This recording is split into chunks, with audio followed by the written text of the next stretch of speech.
नमस्कार, मैं हूं आपके साथ अभिषेक पुंडीर। आज हम खोलेंगे उस इस्लामी जहरीले सांप की कहानी को जिसने 1979 की खुमैनी की क्रांतिकारी जहालत से निकलकर पूरे विश्व में जिहादी जहर फैलाया। आज बात करेंगे ईरान की, वही ईरान जो कभी भारत के कश्मीर में निजाम मुस्तफा के नाम पर खूनी जिहाद को वैचारिक हथियार देता था। पाकिस्तानी आतंकी नेटवर्क और अफगान मुजाहिदीनों की पाइपलाइन के साथ मिलकर कश्मीरी पंडितों का नरसंहार करवाता था, मासूम हिंदू परिवारों का जातीय सफाया करवाता था और घाटी से लाखों निर्दोषों को जबरन खदेड़वाता था। आज वही ईरान खुद अपने इस्लामी धर्मशास्त्री के कट्टर इस्लामी जुल्म के तले कुचला जा रहा है। अर्थव्यवस्था तबाह हो चुकी है, रियाल की लाश बिछ चुकी है और सुप्रीम लीडर खामेनी के खिलाफ जनता सड़कों पर है। वो रूस भागने की तैयारी में है, तानाशाह को मौत देने के लिए तैयार है जनता। क्या यह कट्टर इस्लामी जहालत को खुदा का इंसाफ है या जिहादी करनी का खुद पर ही वार है? आइए बेनकाब करते हैं इस दोहरे इस्लामी चेहरे को। आज ईरान ने जो दुनिया भर में बोया वो अपने देश में उसी को काट रहा है। आज एक तरफ भारत है जो अपने मूल्यों पर चलकर महाशक्ति बनने के रास्ते पर है और दूसरी तरफ ईरान है जो पूरी तरह से इस्लामी आतंक के नीचे बर्बाद हो चुका है। कश्मीर में ईरान ने क्या किया और ईरान क्या से क्या हो गया, इसी पर आज विस्तार से चर्चा करेंगे। लेकिन पहले बात कश्मीर की। 1979 की ईरानी इस्लामी क्रांति ने न केवल मध्य पूर्व को प्रभावित किया बल्कि दक्षिण एशिया, विशेष रूप से कश्मीर में इस्लामी कट्टरवाद और अलगाववादी आंदोलनों को भी प्रेरित किया। ईरान की भूमिका मुख्य रूप से वैचारिक रही, जहां इसने कश्मीर को इस्लामी मानवता का मुद्दा बनाकर पेश किया, लेकिन लॉजिस्टिकल रूप से यह अप्रत्यक्ष रही, जैसे पाकिस्तान सपोर्टेड नेटवर्क और अफगान जिहादी पाइपलाइनों के माध्यम से। 1980 से 90 में यह भूमिका इसने बहुत ज्यादा निभाई, जब ईरान ने इस्लामीकरण को बढ़ावा दिया, जो कश्मीरी पंडितों के नरसंहार, जातीय सफाई और जबरन निर्वासन में उसने योगदान दिया। ऐतिहासिक संदर्भ की अगर बात करें तो पहलवी शासन हुआ करता था ईरान में 1979 तक। शाह मोहम्मद रेजा पहलवी के समय ईरान पाकिस्तान का खुला समर्थक था, जिसमें कश्मीर मुद्दा शामिल था।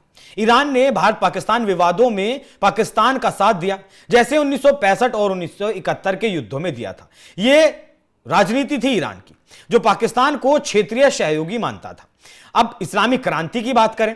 क्रांति हुई 1979 में। क्रांति के बाद अयातुल्लाह रुहुल्लाह खुमैनी ने ईरान की विदेश नीति को इस्लामी क्रांतिकारी आदर्शों पर आधारित कर दिया। कश्मीर को फिलिस्तीन जैसा मुद्दा माना गया ईरान के द्वारा। 1965 में नजफ में दिए भाषणों में खुमैनी ने कहा, अगर मुस्लिम एकजुट हों तो यहूदियों को फिलिस्तीन पर कब्जा नहीं करने देंगे और हिंदुओं को कश्मीर पर कब्जा नहीं करने देंगे। हालांकि ये देख लीजिए, क्रांति के बाद ईरान ने कश्मीर को इस्लामी मानवता का मुद्दा बनाया, जहां मुसलमानों पर अत्याचार हो रहा है, ऐसा ईरान ने प्रचारित किया। खुमैनी और खामनेई दोनों ने यही काम किया। खुमैनी ने कश्मीर को सत्य और न्याय का मुद्दा कहा। उसके उत्तराधिकारी अयतुल्लाह खामनेई ने 1980 में कहा कि कश्मीर सत्य और न्याय का मामला है और 1991 में इसे मानवता और इस्लाम का मुद्दा बताया। 1994 में उन्होंने कहा कि कश्मीर मानवता का मुद्दा है, जहां मुसलमानों पर अत्याचार हो रहा है। 2017 में भी खामनेई ने कश्मीर को बहरीन और यमन जैसा दबे हुए मुसलमानों का उदाहरण दिया। हालांकि ईरान ने कभी साफ तौर पर राजनीतिक समाधान नहीं सुझाया ताकि भारत से संबंध ना बिगड़े, क्योंकि भारत से वो व्यापार चाहता था। इस्लामीकरण और कट्टरवाद का जो प्रसार हुआ वो 1979 की इस्लामिक क्रांति के बाद हुआ। यहां प्रो रेजिस्टेंस ग्रुप्स को प्रेरित किया गया। कश्मीरी मुसलमानों ने इसे इस्लामी प्रतिरोध का मॉडल मान लिया। 1980 में खामनेई ने श्रीनगर की जामा मस्जिद में व्याख्यान दिया, जो ऐतिहासिक माना जाता है। क्रांति ने कश्मीर को पैन इस्लामिक संघर्ष से जोड़ा, जहां कश्मीर गजवाए हिंद वाली जो इनकी नीति है उस पर आगे बढ़ चला। भारत पर इस्लामी विजय का सपना इन्होंने देख लिया। इस्लामीकरण के प्रचार की अगर बात करें तो 1980 के दशक में के अंत में और 1990 की शुरुआत में ईरान ने कश्मीर में इस्लामीकरण और वैचारिक रूप से बढ़ावा दिया। यह निजाम मुस्तफा यानी कि इस्लामी शासन के बैनर तले था। ईरान ने अफगान जिहादी और पाकिस्तान सपोर्टेड नेटवर्क के साथ मिलकर यहां कट्टरवाद फैलाया।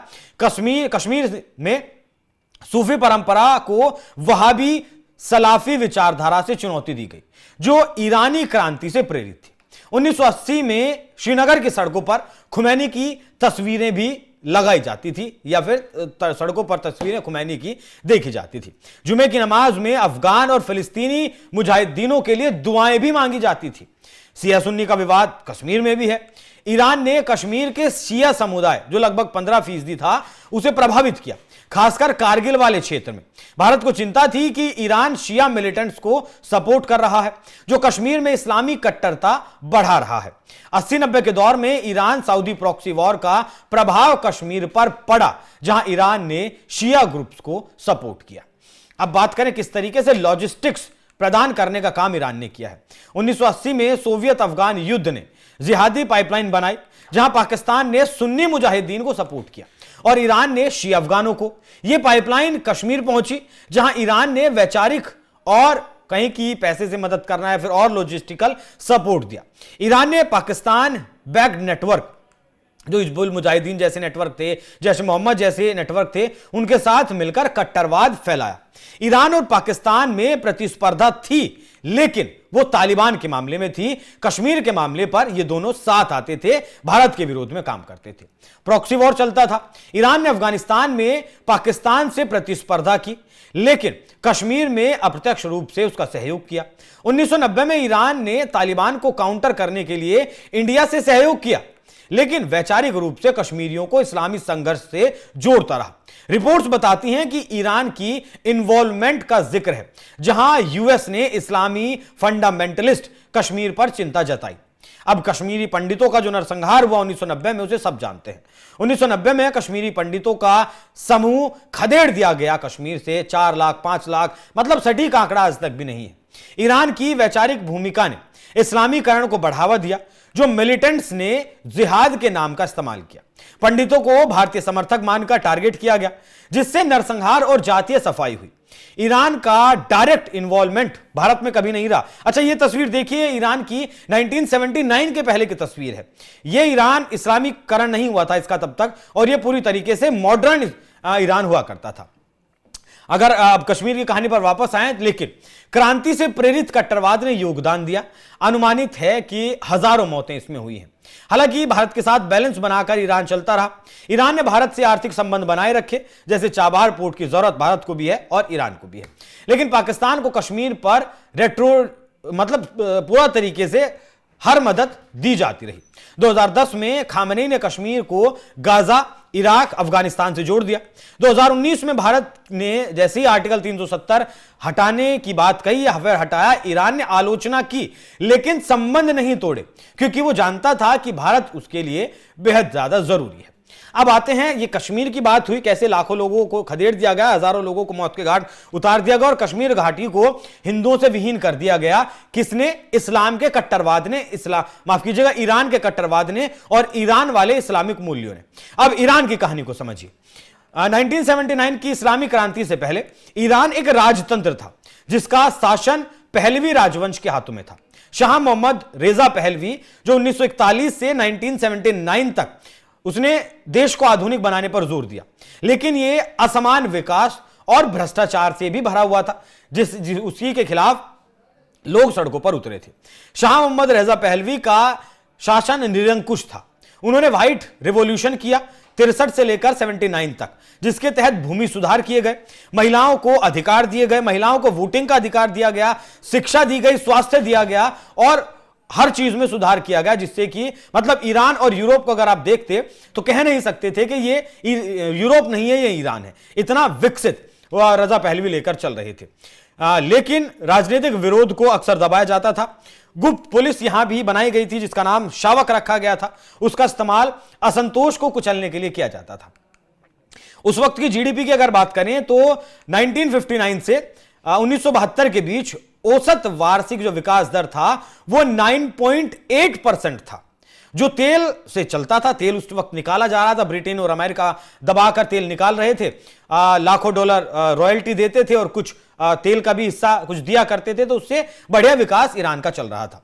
लेकिन 1970 में ईरान की जीडीपी 1970 में इस टर्म को याद रखिएगा, 1970 में ईरान की जीडीपी $477 बिलियन थी। यह मूल्यांकन किया गया 2004 में, क्योंकि उस वक्त ऐसी स्थिति मतलब इतने सटीक आंकड़े नहीं हुआ करते थे। और यह मध्य पूर्व की दूसरी सबसे बड़ी अर्थव्यवस्था थी। तेल निर्यात से तेज औद्योगिकरण हुआ, महंगाई मतलब तेल का दाम, तेल बेचा जा रहा था तो महंगाई भी थोड़ी बहुत ज्यादा बढ़ रही थी, लोग खुश थे, मध्यम वर्ग लगातार बढ़ रहा था, बाल श्रम बढ़ रहा, मतलब माफ कीजिएगा, रोजगार लगातार बढ़ रहा था, शिक्षा का स्तर जो पहले 16% था वो 36% तक पहुंच गया था, प्राथमिक छात्रों की संख्या जो 2,86,000 हुआ करती थी वो 52 लाख के करीब पहुंची थी, 52 लाख पहुंच गई थी, जो लगभग 2.5 लाख से ज्यादा थी। महिलाओं को परिवार में के कानूनों में अधिकार दिए गए, जीवन स्तर में सुधार हुआ, ग्रामीण शहरी क्षेत्रों में असमानता हालांकि रही, भ्रष्टाचार हुआ, विदेशी प्रभाव से फिर वहां संतोष बढ़ा। दुनिया के साथ अमेरिका के साथ अच्छे संबंध थे, इजराइल के साथ अच्छे संबंध थे, बाकी और देशों के साथ अच्छे संबंध थे, इसीलिए ईरानी जो करेंसी थी, ईरानी रियाल तेल से मजबूत होता था। लेकिन 1970 के अंत में महंगाई और स्थिरता के कारण थोड़ा सा कमजोर जरूर हुआ था। लेकिन इस्लामी क्रांति के बाद की स्थिति को समझिए। 1979 ये वो काला दौर था ईरान के लिए जिसे ईरान आज तक नहीं भूल पाया और नहीं उभर पाया है। इस क्रांति के बाद शाह को उखाड़ फेंका गया, आयतुल्लाह रुहुल्लाह खुमैनी ने शासन संभाला। 1989 में उनकी मौत के बाद Ayatollah Ali Khamenei supreme leader बने जो आज हैं। शासन विलायत ए फकीह इसे कहा गया, मतलब इस्लामी न्यायविद का शासन। यह इस पर चलता रहा जो थियोक्रेटिक और दमनकारी था। खुमैनी ने इस्लामी गणराज्य स्थापित किया जहां सुप्रीम लीडर की सत्ता सर्वोच्च है। शासन में धार्मिक कट्टरता, सेंसरशिप और नैतिक पुलिस का इस्तेमाल यहां भी किया जाता रहा। अर्थव्यवस्था में राज्य की बड़ी भूमिका रही, राष्ट्रीयकरण नहीं हो पाया, पाबंदियां लगाई गई, महिलाओं पर हिजाब अनिवार्य कर दिया गया, महिलाओं को जो परिवार में कानून दिए गए थे उन्हें बदल दिया गया, तलाक और हिरासत के मामलों में पुरुषों को प्राथमिकता दी गई, लोगों पर धार्मिक कोड लागू कर दिया गया और विरोध को यहां भी दबाया गया। याद करिए 22 साल की कुर्दिश युवती महसा अमीनी, इसको 2022 में तेहरान में नैतिक पुलिस ने गिरफ्तार किया था क्योंकि उसने हिजाब सही तरीके से नहीं बांधा हुआ था। हिजाब बांधा हुआ था लेकिन सही तरीके से नहीं बांधा हुआ था। उसे हिरासत में लिया गया, बुरी तरीके से पीटा गया, जिसके बाद वो कोमा में चली गई, उसकी मौत हो गई। यह घटना महिलाओं के अधिकारों, धार्मिक दमन और शासन की क्रूरता का प्रतीक बनी थी। विरोध की शुरुआत होती है। अमीनी की मौत ने महसा अमीनी क्रांति या फिर वुमेन लाइफ फ्रीडम आंदोलन को जन्म दिया, जो ईरान के इतिहास में सबसे बड़े और लंबे समय तक चलने वाले विरोध प्रदर्शनों में एक था। 2026 की वर्तमान स्थिति की अगर बात करेंगे तो जनवरी 2026 में विरोध प्रदर्शन तेज हो चुके हैं। 27 से ज्यादा प्रांतों में यह फिलहाल विरोध प्रदर्शन हो रहे हैं। लोग डेथ टू खामेनेई चिल्ला रहे हैं कि खामेनेई को मौत दो, और रिवॉल्यूशनरी गार्ड्स के खिलाफ हमले किए जा रहे हैं। यह 2022 के अमीनी विरोध की याद दिलाता है, हालांकि यह विरोध उससे भी ज्यादा बड़ा है। शासन को सबसे बड़ी चुनौती फिलहाल यह माना जा रहा है। खामेनेई के काल का हाल समझ लीजिए। अर्थव्यवस्था खत्म है, सैंक्शन से करेंसी खत्म हो चुकी है, रियाल का मूल्य बिल्कुल खत्म हो चुका है, बेरोजगारी 50% तक है। आज जो मैंने बताया था आपको 1970 में ईरान की जो जीडीपी थी वो कितनी थी, $477 बिलियन, और आज 2026 में कितनी है, $412 बिलियन, मतलब घट गई है, जो थी वो भी नहीं रही। लेकिन सैंक्शन से ये प्रभावित हुई है। बेरोजगारी, गरीबी, बिजली, पानी की कमी, दुनिया से संबंध खत्म हो चुके हैं, तनावपूर्ण है, अमेरिका इजराइल से दुश्मनी है और अमेरिका लगातार सैंक्शंस पर सैंक्शंस लगाए जा रहे हैं। खामेनेई ने इस्लामिक कट्टर पंथ को कैसे बढ़ावा दिया यह भी समझिए। खामेनेई ने एक फोर्स बनाई, IRGC कुर्द फोर्स के जरिए उसने कट्टरपंथी ग्रुप्स को हथियार दिए, ट्रेनिंग दिए, पैसा दिया। ईरान अक्ष ऑफ रेजिस्टेंस के जरिए क्षेत्रीय प्रभाव को बढ़ावा दिया। लेबनान में हिजबुल्लाह को समर्थन करता है, यमन में हूतियों को समर्थन करता है, इराक में कताइब हिजबुल्लाह का समर्थन करता है, हसद अल शाबी का समर्थन करता है, सीरिया में शिया मिलिशिया, हमास, इस्लामिक जिहाद, बहरीन में शिया ग्रुप्स को समर्थन करता है। विश्व को प्रमुख आतंकवाद, मतलब ईरान को विश्व का प्रमुख आतंकवाद का प्रायोजक माना जाता है। दुनिया के अलग अलग देशों में इसके जो गुट हैं, इसके समर्थन के जो गुट हैं, वो काम करते हैं।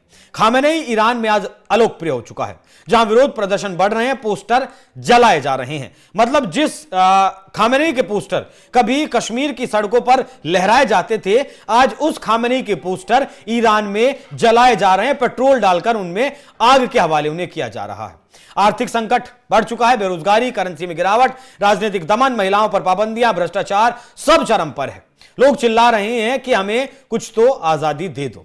1999 में छात्रों का विद्रोह हुआ, 2009 में यहां पर विद्रोह हुआ, 17 से 18 में आर्थिक विरोध हुआ, 19 में विरोध हुआ, 2022 में महसामीनी वाला विरोध हुआ और आज 2025 के अंत में शुरू हुआ और 26 में अभी भी चल रहा है। 26 वाले इस आंदोलन में 34 से ज्यादा मौतें हो चुकी हैं और 2000 से ज्यादा लोगों की गिरफ्तारी हो चुकी है। इन प्रदर्शनों को दबाने की कोशिश कैसे की गई? गोलाबारी से, गिरफ्तारियां करके, इंटरनेट ब्लैकआउट करके, लेकिन दबाया नहीं जा रहा है। यह आंदोलन लगातार और ज्यादा बढ़ता जा रहा है। खामनेई ने दुश्मन हाथ का आरोप लगाया। इनका आरोप है कि अमेरिका इन दंगों को सपोर्ट कर रहा है। हिजाब कानून, पुलिस, नैतिक, धार्मिक शिक्षा अनिवार्य, मीडिया सेंसरशिप विरोधियों को इस्लाम विरोधी बताता है। मतलब अभी हाल फिलहाल में अक्टूबर 2025 में इसने अपनी जो मुद्रा है इसकी रियाल, उसे 4 दिनों हटाने की मंजूरी दे दी और राष्ट्रपति ने नवंबर 2025 में से लागू करने का आदेश दे दिया। इसे कहते हैं मुद्रा का पुनर्मूल्यांकन, जिसमें 10,000 जो पुराने रियाल थे, मतलब जो पहले एक नोट हुआ करता था 10,000 रियाल जिस पर लिखा हुआ तो होता था, उसमें से 4 जीरो हटा दी गई। अब वो बचा कितना? 1 रियाल होगा। लंबे समय से महंगाई की मार झेल रहा है, अमेरिका के प्रतिबंध झेल रहा है। एक और डेटा आपको बताता हूं, आपको जानकर हैरानी होगी।